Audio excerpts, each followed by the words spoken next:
So, hello everyone, welcome. Um, so, I've been wanting to talk about Sedna for quite a while now. She's definitely been on my radar.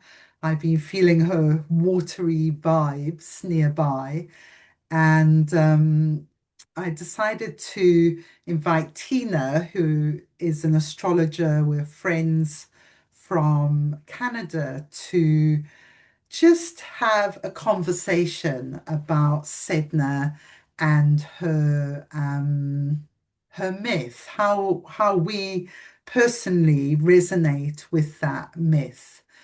Many astrologers have been watching what's happening with Sedna, anything that would happen in the world, because she made this ingress into Gemini. And round about the same time, this whole threat of Greenland came up. And Sedna is the goddess of the Inuit people, who inhabit a number of northern places, including Greenland. So it was like, whoa, this is really interesting that Greenland is kind of under threat of a takeover. Trump is kind of saying almost like this is another plaything. I'm just going to grab it. And there's lots of minerals in Greenland. So the mining opportunities there are kind of huge, as they are in Canada, where Tina lives as well. Um, so the other thing that happened recently that encouraged this talk is that a friend of mine here in Penzance in Cornwall, called Kari Herbert, turns out grew up in her early years with 12 Inuit tribes, or families rather, 12 Inuit families in the far, far north of Greenland. And her father was quite a well-known polar explorer called Wally Herbert. And her mother agreed to take her just after she was born to live in these very extreme place.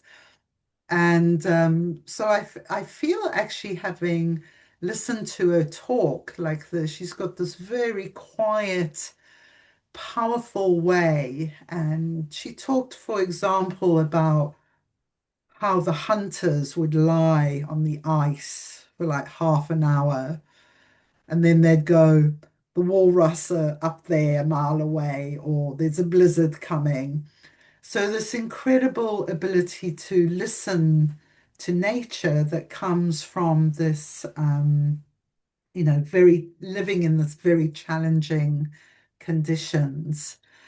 And and the other thing was the reverence of the people for Sedna as a goddess of the deep cold waters, a goddess who ensures they have food, that the hunting goes well.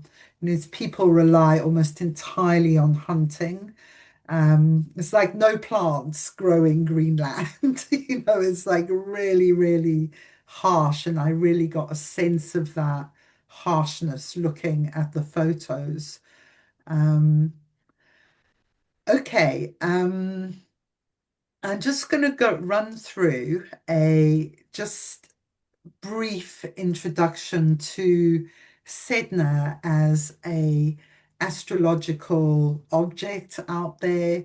And then I'm going to introduce Tina, who will talk about the story and we'll go into the mythical side. And I want us to really try and hold a mythical, try and get a mythical picture of what's going on here with, say, Trump as this kind of quite immature masculine force, but very powerful, very dangerous. And then we have Sedna, this goddess who can also be dangerous as well. And it feels like this kind of masculine, feminine standoff or meeting that is relevant to all of us in different ways. Um, okay, so let me say a little bit about Sedna as a body. So Sedna is number 90377. When she was discovered, she was initially called the ninth planet. She was discovered on the 14th of November 2003.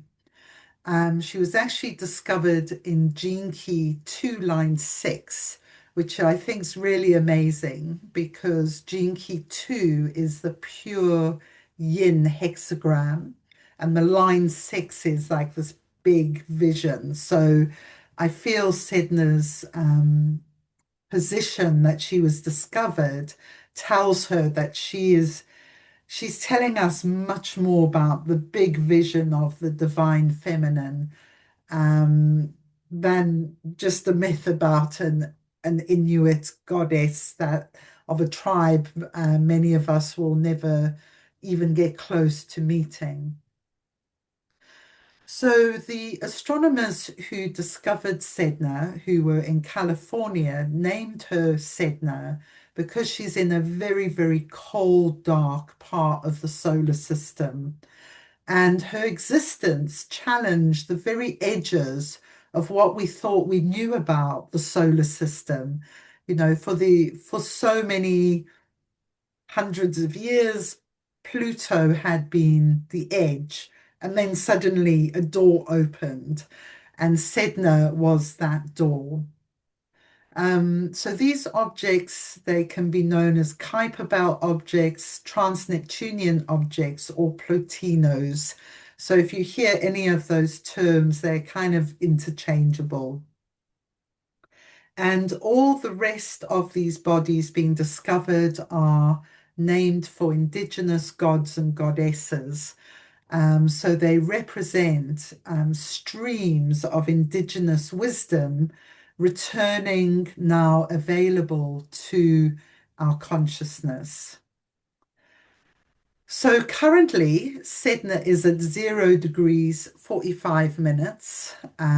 This is gene key 20, line 1, which moves from the shadow of superficiality to the gift of self-assuredness and the city of presence. And I have to say, in the stories of the hunters and the Inuit people, I really felt the Siddhic frequency of presence. You know, you have to be present in that kind of environment to survive.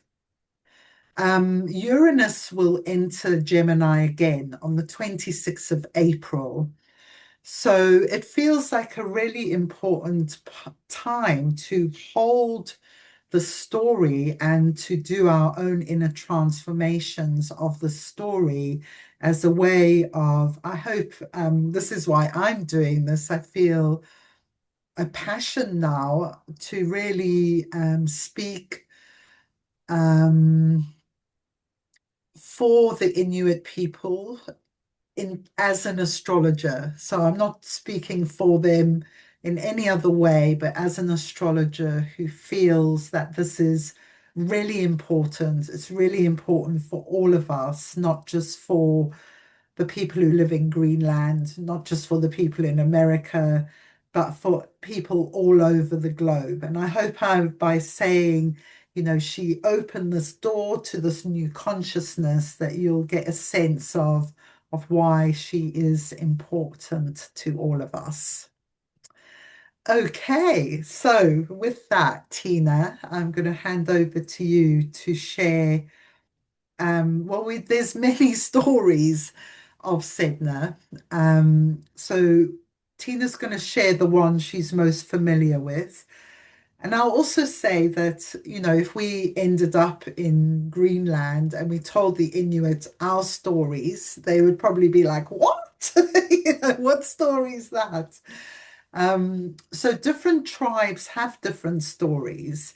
And also, I think just to acknowledge that the stories that we make larger and live into, or the stories that resonate with us. So they have a legitimacy just for that, really, but they may not accurately represent what the stories that Inuit children are told or families.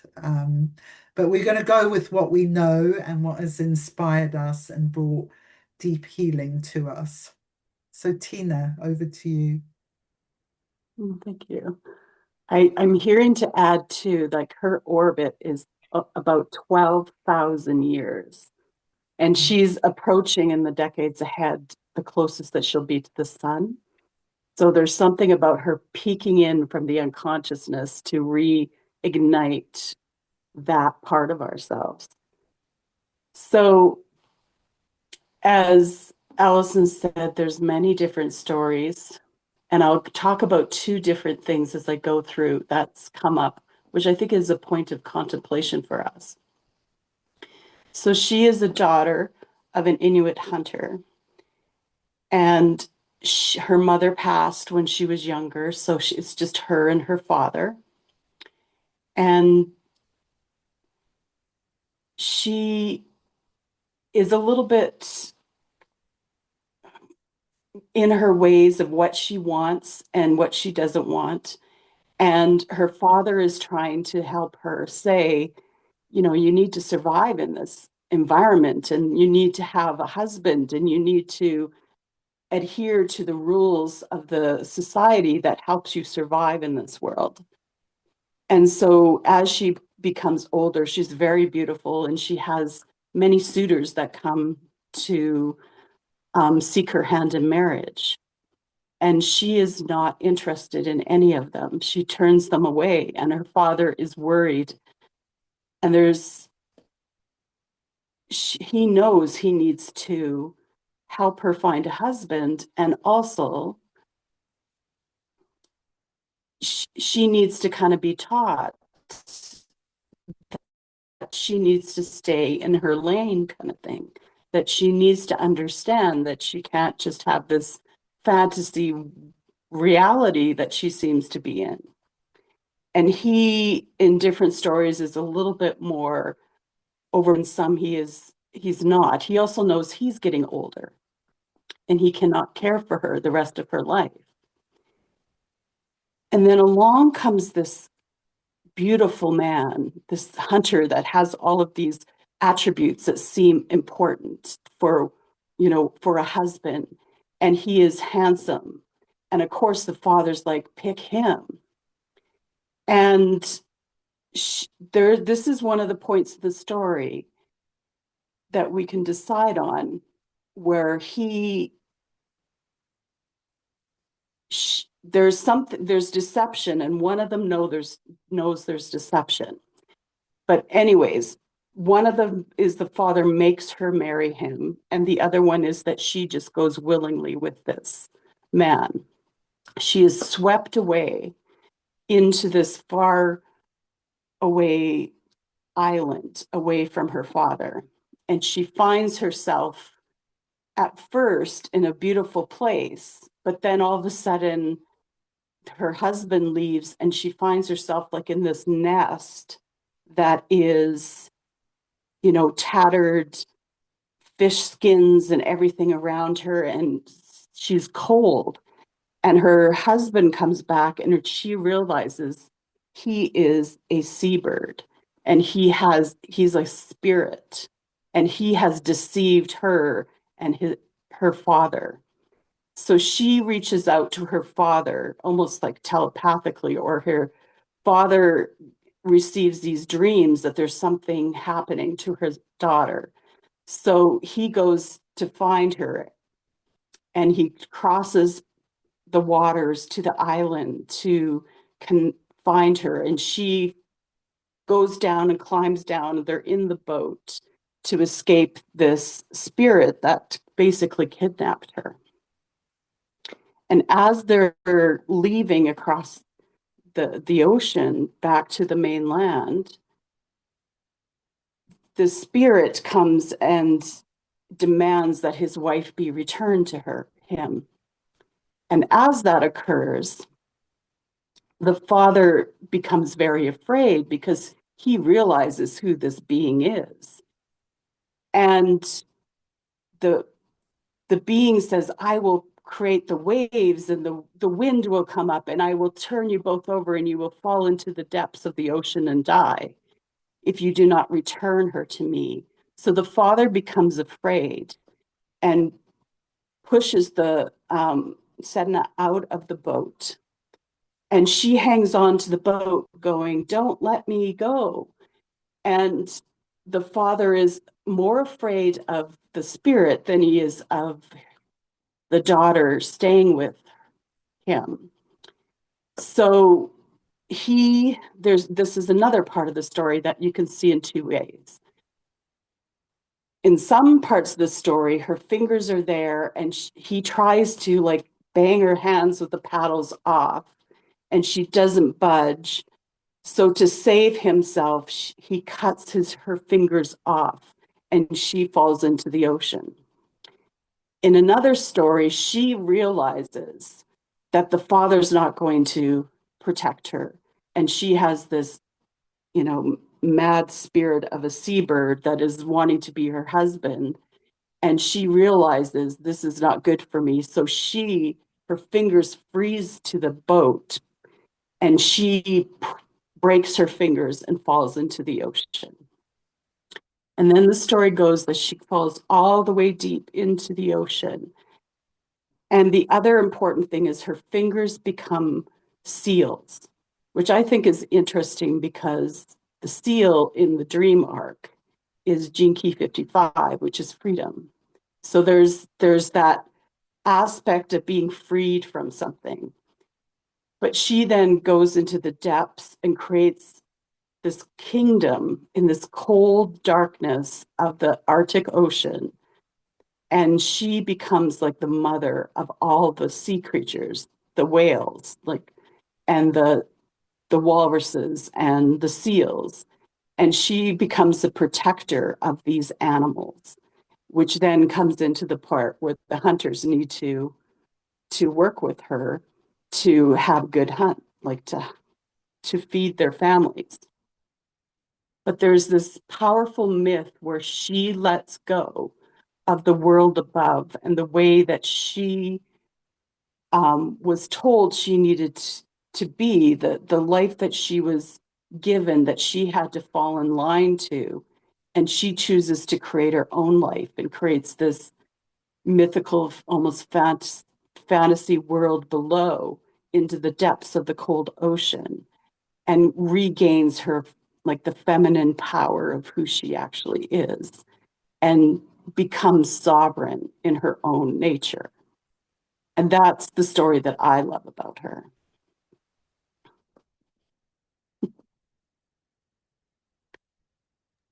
Yeah, So I think, yeah, oh, sorry, oh, Tina, that's good. carry on. Yeah, I think that first part of the story is immediately like when I tuned into the more subtle levels of the story. Like, yeah, I felt like that when I was young. Um, and some of the stories talk about Sedna being out with her husky dogs, out in the kayaks, hunting. Um, and I've always thought that was very unusual. And Kari Herbert actually said, like in Inuit society, male female roles are very demarcated and separate. So here she is completely challenging the tribal rules from the outset. And yeah, I think as someone born in South Africa, I was definitely of that ilk. And they say genetically a certain amount of us are going to push at the boundaries of our tribe, whatever that tribe happens to be. So yeah, I don't know how you feel about that bit of the story. Yeah, there's a very much somehow she knew within herself that her own sovereignty and taking care of herself was more important than um, the rules of the way society was. that she needed to forge her own identity and her own way in the world. And there is, in some of the stories, play with that she's kind of a spoiled, rotten kid. But I don't like that part, because how could somebody like that claim their power and become the goddess of the Arctic Ocean? Like that's a tough gig. you know, the coldness and the depth and the darkness of all the ice over top. And like that is and to be so loving to the animal, to the sea life there. I don't think that she would have been that way, to me anyways. And of course there's going to be some people that do see her that way. But yeah, I do think it, like I said, it's very fascinating to me. The one part of the story is those fingers, because, and I think it shows both sides of the story of the possibility that happens when we are faced with having to step into our own power and do what we need to do. Sometimes we figure it out and we need to step away and do what we need to do. And we break ourselves away from what is keeping us from doing what we need to do, which I have a feeling a lot of us are going through right now. And the other time is we get so, it's like our soul comes in and makes the other person, her father in this case, cut off her fingers and say, no, this is your destiny. And almost like force her to be that. And I think that happens in different parts of our life. In sometimes we're, yeah, put into onto our path, and sometimes we choose our path. Yeah, and I think like being an astrologer, I kind of get a sense through my own life. It's like you start getting the message, you need to change this. This is coming to an end now, this trajectory of energy. And and if you resist and you refuse, then it does become more like a severing, like somehow the universe will sever you from that situation. But you could have let go yourself at some point as well. But it's so hard. And this thing about yeah, the fingers actually, fingers are so magical, aren't they? If you think about our fingers as humans, they're quite extraordinary things that we create with. And they become these creatures of the ocean that we all love, the dolphins, the whales, especially in our times. Um, we've been talking a bit about us in white bodies and the fire element, but it feels like, all this time we've been becoming more and more loving towards whales and dolphins and even the old walrus. I remember there was one here in Britain, and they didn't have fireworks at New Year, so they wouldn't startle the walrus. He kind of got lost. So, compared to, I don't know, even like the early 60s, maybe, where people were still whale hunting, and that was a kind of a sort of a normal thing, the days of Moby Dick, and we've made a huge leap there in our relationship to these animals, and that feels like a leap towards Sedna and what she represents. I feel urged to ask you as well, say whatever you're going to say, but to talk about this thing about the Hopi prophecy and the fire energy, because it Mm. feels like that's what's maybe significant for us as incarnations in white bodies. I'm going to call us that today. Yeah, I came across this video probably 5, 6 years ago of a Hopi um, prophecy. And unfortunately, the video has been taken down because I had it saved and it was gone. And it was about the story of the four tribes, which is shown in the medicine wheel, which has the colors red, white, yellow, and black. And the Hopi said these are the four tribes, the white race, of course, the red race, which is the indigenous people of the Americas. We call them the First Nations in Canada. And then you have the black with the black race within Africa. And then you have the yellow, which is the Asian races. And they each represent a element. So the red represents, well, let's start at the beginning. The black represents earth. The red represents water.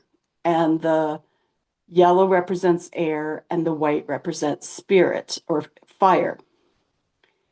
And we were evolved into these four races to basically assist us to get through this time where we are disjointed and not coming together in unity. But we also needed to find that unity within ourselves with our four bodies. So physical, emotional, mental, and our spiritual bodies. And so each race took one of the four bodies so that we could come together in unity within ourselves and as a collective. And one reason why they did that is because the fire is the most difficult to um, control. If anybody, knows fire, if you are not controlling it, it can easily burn you. And so the white race was given the fire, but of course, the white race is not controlling the fire, and we're burning across the world. We went into Africa and destroyed the black race. We went into the East and took different components, of the yellow races and made them our own kind of thing. And then in, the late, just before the 15th century, we went into North America. And so the last race that could hold back the tide of the fire was the water tribes of the indigenous people. And there was a time where, they knew that this was going to happen. Supposedly, even in Norway, I think it was, they have the medicine wheel too. Like there's a remembrance of thousands of years ago of this medicine wheel across the world. And it was supposed to be, the story was supposed to be remembered, but the white race forgot. And so when I felt this story, so this is partly what I heard and saw within my travels, is that there was a time when they knew the white race was coming to the Americas. So there was 13 grandmothers that stood across the breadth of the North and South America and knew that this was going to happen. But because we all agreed that we had to, as a collective, to bring everything together, they knew that they needed to do something to help with the coming fire. And they knew that many would die because to douse this flame of the white people that have lost their way. And it was like they created a web, like grandmother spider came and created a web. And the white people came in and they came into the web. And so we're in this timeline where we think we're totally in control, but we're within a web. And as we come into our understanding of what happens, the grandmother spider can pull the thread and everything that happened just goes, and the correct timeline for us all to come back into unity is restored. And I just think it's so beautiful. Yeah, and amazingly, when you shared that with me, we had a little share yesterday. I've been having this experience. I would, my experience of this wave, I felt like I was in really inside it powerfully last night, which is amazing. And it's all the pressure of something physical going on with me that's like pushed me into this deeper place. And I was in these kind of tree roots, this web of tree roots, the web, the roots of grace. And there was this green fire. And it was a fire that didn't burn like fire burns through paper and wood and stuff, but it was burning karma. And there was just like this deep forgiveness and acceptance in this place. Um, and it kind of, this word acceptance, like acceptance, everything I've ever done, everything that's ever happened, in the roots of grace, this fire can burn it away. And we could just be at a 0 point. Suddenly, like boom, we could be at a 0 point. And everything would shift out of this kind of polarization of, yeah, it's almost like the masculine would mature, the feminine would come out of victimization, and boom, we would have unity, consciousness right there. Um, uh, yeah, I've lost my thread a bit there. So the thread is still wandering around. But it feels like, I mean, if there's ever a year that we are going to deal with fire energy, it's this year, isn't it? So that's why that really kind of caught my attention. Plus, I'd had this experience of this weird kind of fire last night in my sort of half dreaming state. Um, so, yeah, I mean, so one of the things I discovered actually is the Inuit came from Canada in Paleolithic times. They migrated across to Greenland. So there is this real connection between Greenland and the First Nations, the Inuit and the First Nations of Canada. Um, I don't know what I'm asking really, but where do you think this is going mythically? What do we need to kind of think about, contemplate? What's your contemplation around this? 'Cause, Greenland. hmm, I think there is no borders. Like there's the unity of who we are as a species, and we have divided ourselves to create stories that were separate from each other. And that was the whole point of the medicine wheel, was that yes, there's four different races, but we are all one, and we chose to experience, lifetimes in different parts of the story to play out this understanding that we need to return back to the one. And, one thing that I'll say about the fire, for one thing, I heard there is no water this year. When there was a Chinese astrologer come forward and said, there's earth, and I don't know it enough to say what it is. I'll just trust what she said. She goes, there's earth and there's fire right now. So the earth, it's like time to allow the fire to go, but we have to be very centered in our fire. Because if we just burn and go out, it's kind of like that Aries energy of just putting stuff out and not really having something stick. We could end up at the end of this year going, what did we achieve? We just went through the fire because there's no water to create a boundary and a place for something, because water helps to maintain fire in its place. But they said you can take the earth, almost like making pottery. You can, burn the earth and create a new foundation with fire if you're smart about this. So it's like instead of running with everything, you have to create the foundation because it's going to be a powerful year for that. And it is the other thing that I kind of heard with the fire, it was actually another teaching from the indigenous people of the Americas where they said how to use your anger. So there's so many things coming up in the world right now that, I was talking to my parents yesterday and they're like, we didn't believe that this stuff was actually happening. And me and my brothers has been saying yes, but they're finally accepting the horrors of some of the things that happen in our reality. And um,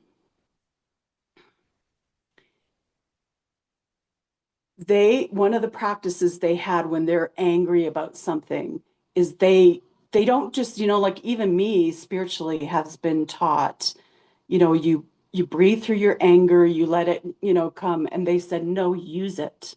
Like it is power, it is spirit.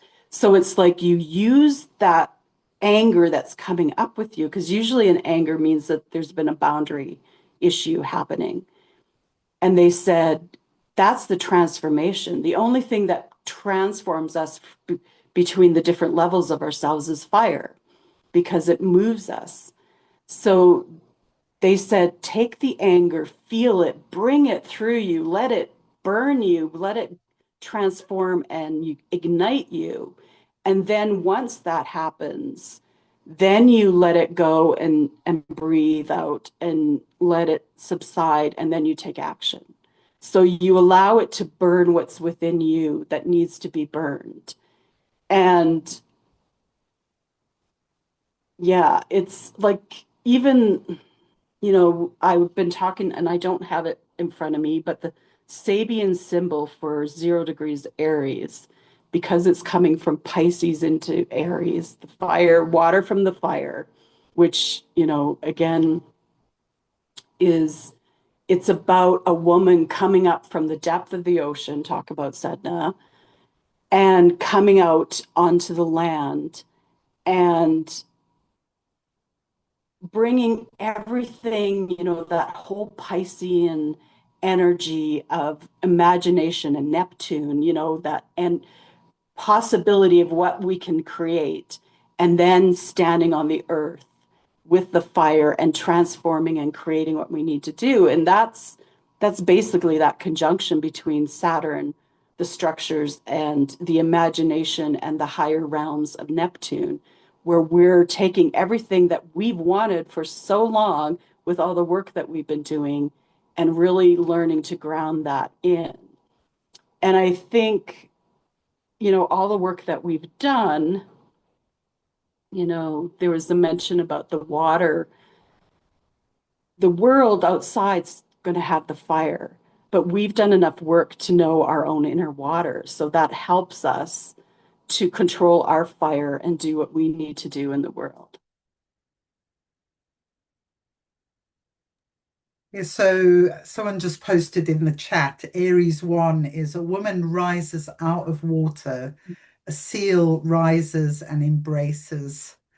So yeah, so this is exactly where we had this incredible transit of Saturn and Neptune at 0 degrees Aries. And then we've got Sedna, 0 degrees Gemini. And Pluto's been in this dance, is now around 3 degrees of Aquarius. So we've got this incredible dance of the outer planets and this big like shift in consciousness. So just listening to you there, Tina, one of the ways that astrology sort of works for me is very emotional. Like with the goddesses, I feel an emotion, and then I'm like, oh wow, this feels like a resonance of this goddess. So yeah, I've been through many phases. I got into Sedna like my late 20s even. And, so the first layers were about the betrayal of well, what I felt was the betrayal of my father. Um, he's passed now, so I don't actually feel that anymore. I feel like I transmuted all that really through Sedna's story. And then this thing about getting stuck in relationships, being paralyzed, being unable to leave. Like why could Sedna's this incredibly capable person who hunts with husky dogs? Why can't she just leave this terrible situation on her own? Why does she need her cowardly father to help her out of it? So all kinds of things. But what's come up recently with Sedna, and there was another level of it yesterday. So I feel to mention it is feeling quite paralyzed and unable to say no to the masculine when it comes in quite a forceful way, trying to get you to do something. And in this case, it was seemingly quite a small thing, getting me to go on a much longer walk than I was capable of about a month ago. And but it brought up this incredible feelings of anger. That's what true helped me remember it because um, feelings of anger, feelings of victimization by the masculine. And so I was able to kind of hold all that through the mythical story and feel into my own coding around that and actually go, okay, well, this is I am feeling victimized. I didn't clearly say no. Um, so this has unfolded. And am I going to be able to take care of myself next time? Which I was actually. But interestingly, I heard a story yesterday of someone in the UK who took their partner up a mountain for a walk in the snow, as you do. And he was a very experienced mountain climber, and she wasn't. And they got into trouble, and he left her to go and get help, and she died from hypothermia. And he's actually been done for type of manslaughter, not the type where you have an intention, but he could have turned back many times and he kind of forced this woman to go up this mountain and she died. I'm like, oh my gosh, so this it can be a dangerous thing when we as women we can't say no and take care of ourselves. And it's kind of really deeply encoded in most of us, unless we had some kind of amazing parents, that as women we say yes to the masculine, we try and please them, we give up our power for them. They're much more important than us. And so we defer to that male power. And I find that even though I am so conscious of it all, it's still really hard, to say the no, the sacred no. And yeah, and I feel that's kind of what Sedna's trying to call out of me at the moment is the call out of deeper layers of feeling like a victim and thus being able to say no.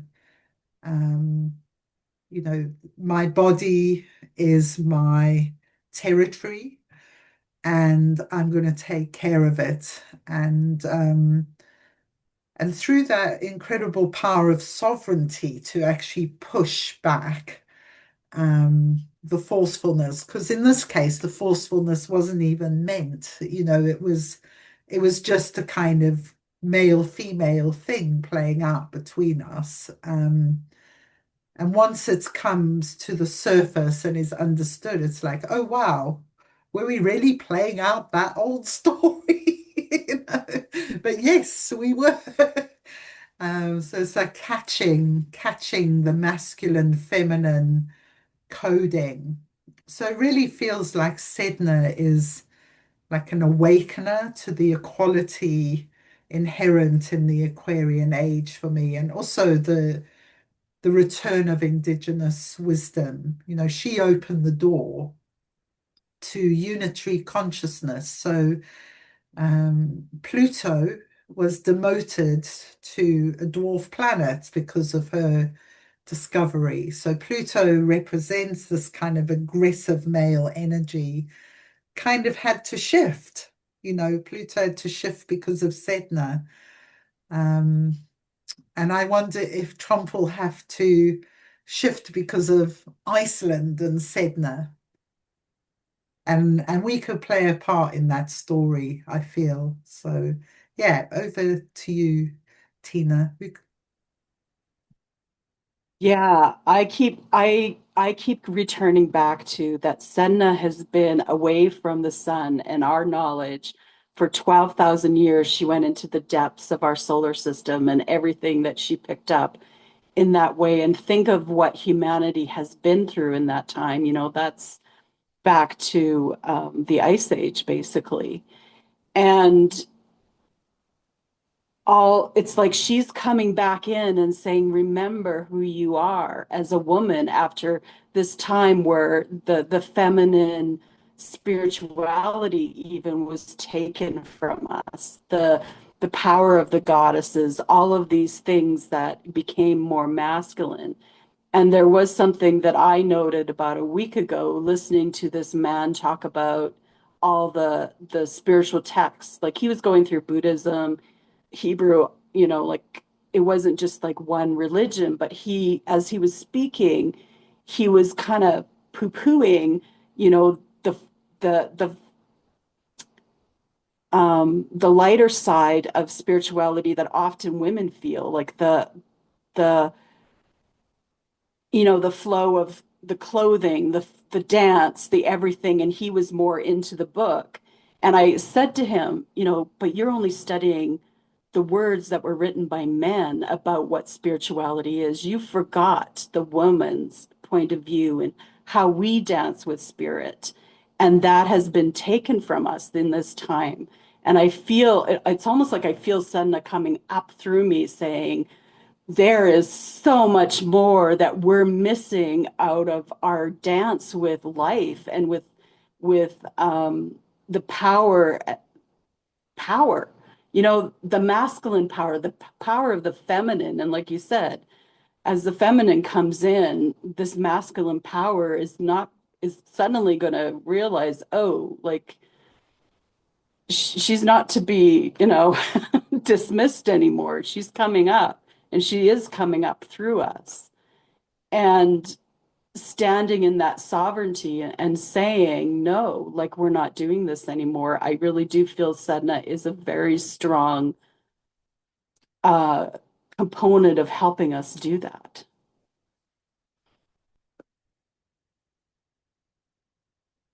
Hmm. Okay, so we're coming up to the end of our time together. We might do some more, you never know.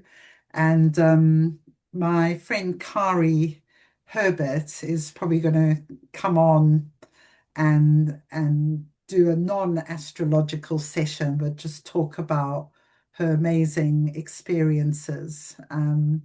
So she's written quite a few books. The Explorer's Daughter, which I think is out of print now, she wrote when she was about 20, and she's about my age now.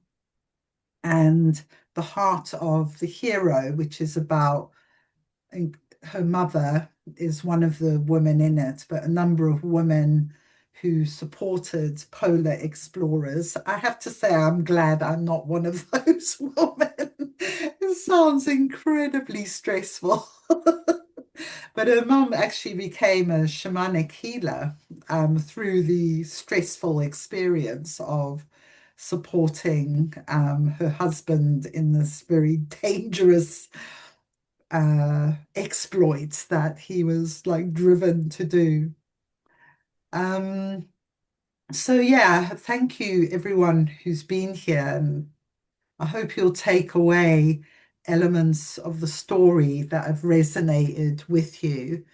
Those of you on Soul Tribe will meet again next week and look at have more how we'll have time to talk about Sedna. So write any notes down so you remember them if you want to share next week. And yeah, so I just want to say, that for myself, my heart is with this opening of Sedna's wisdom, um, that as people in the world, we kind of really get this now, and that we can share the resources of the world. The grabbing doesn't have to happen anymore. We could live in a completely different way, and that grabbing comes from a really fear-based way of living, that we're all trying. We're not trying, we're doing it. We are rising up out of that. Um, so yeah, so the Greenland rock. Well, I'll just bring Tina in to close, and then we'll switch off the recording and have a look at the Greenland rock after that. So Tina, a few last words. Um, yeah, I'm just grateful for being here. Thank you, Allison, for inviting me and talking about Sedna because she has been an important awakener for me, coming from, the allowing my consciousness and my power to come up through me. So thank you, and I hope anybody who hasn't heard about her finds that as well. Yeah, so okay, let me stop the recording. Bim, bim. Oh.